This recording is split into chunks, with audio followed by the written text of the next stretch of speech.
تب بلدت سوکھی کہنے لگا، تو کب تک ایسی باتیں بکتا رہے گا؟ اور تیرے منہ کی باتیں کب تک آندھی کی طرح ہوں گی؟ کیا خدا بے انصافی کرتا ہے؟ کیا قادر مطلق عدل کا خون کرتا ہے؟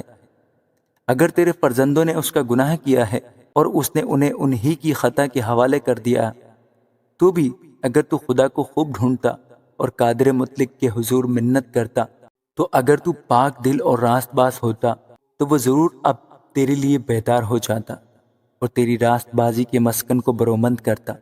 اور اگرچہ تیرا آغاز چھوٹا سا تھا تو بھی تیرا انجام بہت بڑا ہوتا۔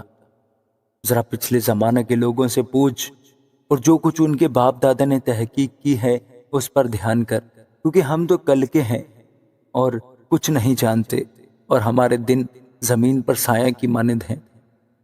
کیا وہ تجھے نہ سکھائیں گے اور نہ بتائیں گے اور اپنے دل کی باتیں نہیں کریں گے؟ کیا ناگر موتھا بغیر کیچڑ کے اگ سکتا ہے؟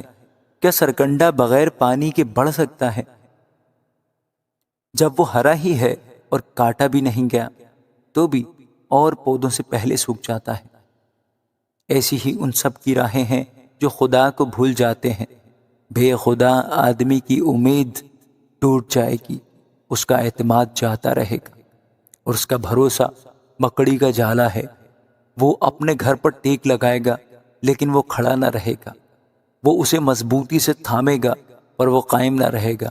وہ دھوپ پا کر ہرا بھرا ہو جاتا ہے اور اس کی ڈالیاں اسی کے باغ میں پھیلتی ہیں، اس کی جڑیں ڈھیر میں لپٹی ہوئی ہیں۔